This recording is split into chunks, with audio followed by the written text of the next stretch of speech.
Good morning everyone. उम्मीद करदी हाँ तुसी सारे ठीक ठाक होगे। पिछले दिनों आपां एक बड़ा ही संजीदा मैटर ते गल कीती सी कि कैनेडा विच साडे जेहड़े पंजाब दियां बेटियां जांदियां ने ते किस तरह उन्हां नूं बहुत सारियां प्रॉब्लम्स भी होंदियां ने ते किस तरह कुछ लोग जो कि एक कैनेडा दे ही न्यूज़पेपर ने एक रिपोर्ट लगाई सी कि उधर दे इंडिया दे पंजाब दे लोग जाके उन्हां नूं मिसयूज करदे ने, उन्हां दी सैक्सुअल हरासमेंट कीती जांदी है, शोषण कीता जांदा है। ये बड़ा ही संजीदा मुद्दा है साडे पंजाब वास्ते, साडे पंजाब दे परिवारां वास्ते। इहदी संजीदगी नूं देखदे होए साडे कोल बहुत सारी लड़कियां दे मैसेज भी आए, कुछ ने एक्सपीरियंस भी शेयर कीते। उन्हां चों ही मैनू बहुत ही मेरे दिल नूं छू के गया कि एक साडी बिटिया ने साडे नाल शेयर कीते कि कुछ प्रॉब्लम्स उन्हें दसियां, एक्चुअल रियलिटी उन्हें सानू उधर दी दसी कि जदों ओ बाहर गई सी ते फर्स्ट टाइम उन्नू किस तरह प्रॉब्लम्स आईयां। अज ओ साडे नाल हैगी है वॉइस मेल ते उनदी आइडेंटिटी नू आपां गोपनीय रखदे होए कि उन्हें एक रियलिटी मैनू दसी।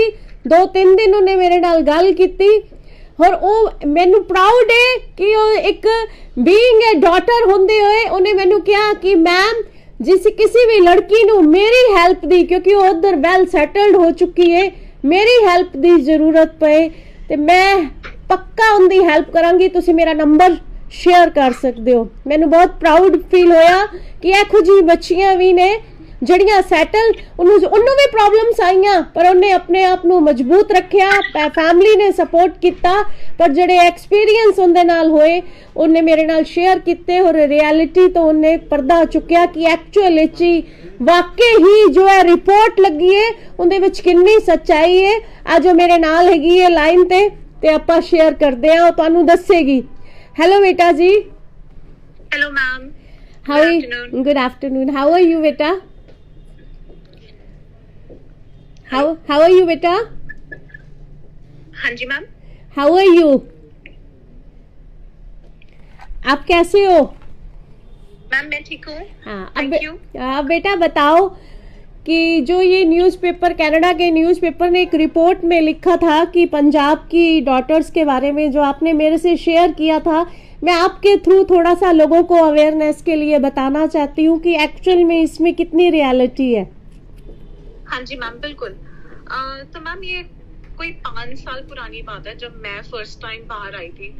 तो ऐसी आपस में पढ़ते हुए जान पहचान होती है किसी से, तो मैं मिली एक इंसान से। तो उस टाइम मैसेजिंग एप्स चलते थे सारे, तो बातचीत होती थी उस इंसान से। तो एक दिन मैंने देखा कि सामने फोन पड़ा था और फोन पे जैसे हम शादी के लिए पिक्चर्स खिंचवाते हैं, राइट, लड़कियां जब मैट्रिमोनियल के लिए खिंचवाती हैं, तो पिक्चर्स बार बार फोन बज रहा था। तो डेफिनेटली थोड़ा अजीब लगा, तो देखा, पूछा कि इतने ये कैसे पिक्चर्स हैं। तो सामने वाले ने इग्नोर कर दी, मुझे रिस्पॉन्ड ही नहीं किया।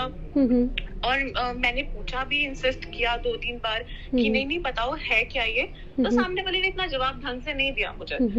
फिर मुझे लगा चलो ठीक है कोई बात नहीं। अगले थोड़े दिनों बाद सेम इंसान की मैंने गाड़ी खोल के देखी, तो उसमें कुछ अजीब सा ही सामान पड़ा था जो कि एक ठीक नॉर्मल सामान नहीं था वो। तो मैंने बस उसको देखकर बंद कर दी गाड़ी और मैं अपना सोच में पड़ गई कि ये हो क्या रहा है, ये चल क्या रहा है। दिन बीतते गए, उसके बाद नेक्स्ट 1 वीक 10 दिन बाद फिर से दोबारा से मेरे सामने वही पिक्चर्स, बट इस टाइम पिक्चर्स जो थी वो कम्प्लीटली डिफरेंट थी। वो पिक्चर्स दोबारा आई, मैंने वो फोन उठा लिया और मुझे अजीब लगा कि नहीं, ऐसा नॉर्मली नहीं होता है।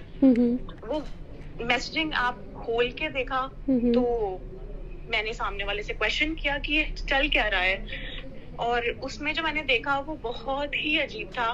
ऊपर लिखा हुआ था शमीम ऑफ पंजाब समथिंग करके ग्रुप बना हुआ था। अजीब ही ग्रुप था, कुछ अलग ही पिक्चर्स उसमें जो है आ रही थी।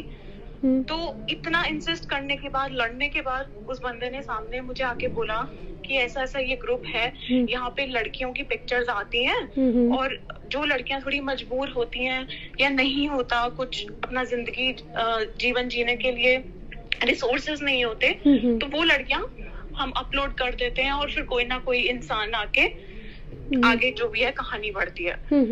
तो मैम डेफिनेटली ये कहीं ना कहीं सच है कि 18 से 24 के बीच में लड़कियां इतनी वल्नरेबल होती हैं, यहाँ पर आके जिंदगी इतनी आसान नहीं है। एंड ऊपर से आप यहाँ पे जाते हो, शिफ्टों के लिए जाते हो, कईयों को तो काम मिल जाता है, बट जिनको नहीं मिलता उनके लिए जिंदगी जो है मुश्किल हो जाती है। तो बेटा ये जो है न्यूज़पेपर में लगा था कि रिलीजियस जगह से, कॉलेज के बाहर से, या जो लड़कियां फीस नहीं पे कर पाती या जिनको फैमिली सपोर्ट पीछे से नहीं मिल पाता, तो मोस्ट ऑफ द गर्ल्स वो है इसमें। हाँ जी मैम, डेफिनेटली। अब जो तो पीछे से फाइनेंशियली बैकग्राउंड स्ट्रांग है उनको तो जरूरत नहीं है, अगर बाई चांस यहाँ नहीं भी काम मिला तो पैसे पीछे से आ जाते हैं। लेकिन जो यहाँ पर एक लिमिटेड रिसोर्सेज के साथ, थोड़े पैसों के साथ आते हैं, उनको तो यहाँ काम करना ही पड़ता। नहीं, काम तो बेटा सबको ही बाहर जाके फीस भरने के लिए, अपने और खर्चे चलाने के लिए, जिंदगी तो इतनी यहाँ पे आसान नहीं है। तो आपके साथ भी कुछ ऐसा किसी ने करने की कोशिश की थी? मैम मुश्किलें मुझे बहुत आई थी कि पहले जब मैं शिफ्टों पे जाती थी तो कभी कभी तो पहले 1 साल में सिर्फ 5 घंटे काम मिलता था, 7 घंटे काम मिलता था, कभी कभी तो मिलता ही नहीं था। तो बहुत मुश्किलें थी, इतनी मुश्किल से किराया निकलता था कभी कभी तो। लेकिन फिर धीरे धीरे करके 2-3 साल इंसान के कॉन्टैक्ट्स बनते हैं और आप थोड़ा सेटल डाउन हो जाते हो, तो चीजें हल्की सी आसान होती हैं, लेकिन स्टार्टिंग डेज तो मुश्किल होते ही हैं। तो आपको ये लगता है कि पंजाब से जो गर्ल्स जाती हैं उनको ज़्यादा प्रॉब्लम्स हैं और पंजाब के ही लोग उनको मिसयूज करते हैं, गलत रास्ता दिखाते हैं? मैम सबको प्रॉब्लम नहीं आती, अब जिनको एक्सपोजर है थोड़ा बहुत तो डेफिनेटली वो एडजस्ट कर लेते हैं, लेकिन जिनको बिल्कुल भी नहीं पता, कभी कुछ देखा ही नहीं, एक्सपोजर बिल्कुल भी नहीं है, उनके लिए थोड़ा सा मुश्किल हो सकता है। अब यहाँ पे ऐसे बहुत सारे बच्चे हैं जिनके लिए जिंदगी बहुत अच्छी है एंड एंजॉय करते हैं, लेकिन डेफिनेटली जिनको एक्सपोजर कम है, डिफिकल्टीज थोड़ी बहुत तो आती हैं उनको।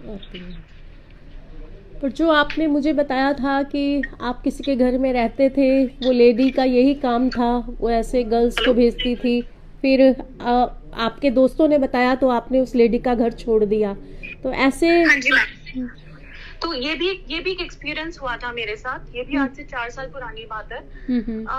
एक घर में मैं रहती थी, वो लेडी थी अपनी हमारे जैसी थी एंड उनके फैमिली सब बहुत अच्छे थे, लेकिन मैं जानती नहीं थी, मैं तो उनके घर में रह रही थी। लेकिन वो मुझसे अजीब तरीके की बातें करती थी और वो अलग अलग घर में लोगों को बुलाती थी, तो अजीब लगता था। लेकिन अब सामने वाले का घर है तो मैं क्या बोल सकती थी, मैं तो अपने एक कमरे में रहती थी। तो एक दिन मैं उस लेडी के साथ बाहर जा रही थी शॉपिंग करने के लिए, तो मेरे कुछ क्लासमेट्स ने मुझे देखा और बोला कि आप उस लेडी के साथ क्या कर रहे थे? तो मैंने बोला कि नहीं, मैं तो शॉपिंग करने जा रही थी। तो वहां पे उन्होंने मुझे बताया कि ये लेडी जो है ये तो लड़कियों के साथ ये सब करती हैं, उनको अलग अलग मेन से मिलवाती हैं, बंदों से मिलवाती हैं, तो आपको नहीं जाना चाहिए। तो दैट्स इट, वही एक आखिरी महीना था और मैं वहां से चली गई उसके बाद। चलो बेटा, थैंक यू सो मच। आपने जो मुझे पहले भी बताया कि ऐसी मुश्किलें जो लड़कियां स्ट्रॉन्ग हैं और जिनको फैमिली सपोर्ट है उनके लिए रहा आसान है, अदरवाइज जो बेचारी बिल्कुल ही जिनको यहाँ से एक्सपोजर नहीं मिला मुश्किल है। चलो हम उम्मीद करते हैं आप अपनी लाइफ में सेटल हो चुके हो। मेरी बहुत सारी शुभकामनाएं आपको बेटा, हम टच में रहेंगे। Thank you so much ma'am. Thank you बेटा, थैंक यू। ਤੇ ਐਸੀ ਸਾਡੇ ਨਾਲ ਅੱਜ ਇੱਕ ਲੜਕੀ ਜਿਹੜੀ ਤਿਆਰ ਹੋਈ ਸੀ ਗੱਲ ਕਰਨ ਵਾਸਤੇ, ਦੱਸਣ ਵਾਸਤੇ ਉਧਰ ਦੀ ਰਿਐਲਿਟੀ ਬਾਰੇ। पर होर भी बहुत सारी लड़कियां ने मैसेज भेजे, नहीं हिम्मत जुटा पाईयां अगे आन दियां। अफकोर्स पंजाब दियां सन धीआं, ते अज मैं तुहाडे राही एक मैसेज देना चाहनी हां कि भेजो जरूर बच्चियां नूं बाहर। जे बच्चे बाहर जाके कुछ अलग तो करना चाहते ने, ਸਟੱਡੀ ਬੇਸ ਤੇ ਜਾਂ ਕੰਮ ਕਰਨ ਵਾਸਤੇ ਜਾਣਾ ਚਾਹੁੰਦੇ ਨੇ ਜ਼ਰੂਰ ਭੇਜੋ, ਪਰ ਘੱਟ ਤੋਂ ਘੱਟ ਬੱਚਿਆਂ ਦੇ ਟੱਚ 'ਚ ਰਹੋ ਪੂਰਾ। ਉਹਨਾਂ ਨੂੰ ਫਾਈਨੈਂਸ਼ਲੀ ਵੀ ਜਦ ਤੱਕ ਬੱਚੇ ਸੈਟਅਪ ਨਹੀਂ ਹੋ ਜਾਂਦੇ, ਸੈੱਟ ਨਹੀਂ ਹੋ ਜਾਂਦੇ ਉੱਧਰ ਜਾ ਕੇ ਪੂਰੀ ਤਰ੍ਹਾਂ ਤਾਂ ਇੰਡੀਪੈਂਡੈਂਟ ਨਹੀਂ ਹੋ ਜਾਂਦੇ, ਫਾਈਨੈਂਸ਼ਲੀ ਵੀ ਸਪੋਰਟ ਨਾ ਕਰੋ। ਮੈਂ ਕੁਝ ਪੇਰੈਂਟਸ ਨੂੰ ਦੇਖਿਆ ਜਿਹੜੇ 15-15 20-20 ਲੱਖ ਰੁਪਏ ਲਾ ਕੇ ਆਪਣੇ ਬੱਚਿਆਂ ਨੂੰ ਭੇਜ ਦਿੰਦੇ ਨੇ, ਔਰ ਉਸ ਤੋਂ ਬਾਅਦ 2 ਮਹੀਨੇ ਬਾਅਦ ਹੀ ਪ੍ਰੈਸ਼ਰ ਬਣਾਉਣਾ ਸ਼ੁਰੂ ਕਰ ਦਿੰਦੇ ਨੇ ਕਿ ਭੇਜੋ ਪੈਸੇ, ਭੇਜੋ ਪੈਸੇ। ਕਿੱਥੋਂ ਭੇਜਣਗੇ ਪੈਸੇ? ਇਸ ਚੀਜ਼ ਨੂੰ ਸਾਡੇ ਪੰਜਾਬੀ ਪੇਰੈਂਟਸ ਨੂੰ ਕੰਸੀਡਰ ਕਰਨਾ ਪਏਗਾ ਕਿ ਬਹੁਤ ਹੈ ਉਧਰ ਦੀ ਅਲੱਗ ਦੀ ਦੁਨੀਆ। ਕਈ ਵਾਰੀ ਬੱਚਿਆਂ ਨੂੰ ਕੰਮ ਹੀ ਨਹੀਂ ਮਿਲਦਾ, ਜਿਸ ਤਰ੍ਹਾਂ ਇਸ ਬਿਟਿਆ ਨੇ ਸਾਨੂੰ ਦੱਸਿਆ ਕਿ ਕਈ ਵਾਰੀ 5-5 7-7 ਘੰਟੇ ਦੀ ਸ਼ਿਫਟ ਹੁੰਦੀ ਹੈ ਔਰ ਕਈ ਵਾਰੀ ਕੰਮ ਮਿਲਦਾ ਹੀ ਨਹੀਂ। ਤੇ ਇਸ ਚੀਜ਼ ਨੂੰ ਸਾਡੇ ਪੇਰੈਂਟਸ ਨੂੰ ਸਮਝਣਾ ਪਏਗਾ, ਬੜਾ ਸੰਜੀਦਾ ਮੁੱਦਾ ਹੈ। ਆਪਾਂ ਆਪਣੀ ਸਟੇਟ ਗਵਰਨਮੈਂਟ ਦੇ ਥਰੂ, ਭਾਰਤ ਸਰਕਾਰ ਦੇ ਥਰੂ ਬਾਹਰ ਦੀ ਕੈਨੇਡੀਅਨ ਗਵਰਨਮੈਂਟ ਨੂੰ ਵੀ ਲਿਖਾਂਗੇ ਕਿ ਇਹ ਮਾਮਲਾ ਥੋੜਾ ਜਿਹਾ ਧਿਆਨ ਦੇਣ ਯੋਗ ਹੈ। ਮੈਂ ਨਹੀਂ ਚਾਹੁੰਦੀ ਸਾਡੀ ਪੰਜਾਬ ਦੀ ਧੀਆਂ ਦੇ ਨਾਲ ਕੋਈ ਵੀ ਮੁਸ਼ਕਿਲ ਹੋਏ।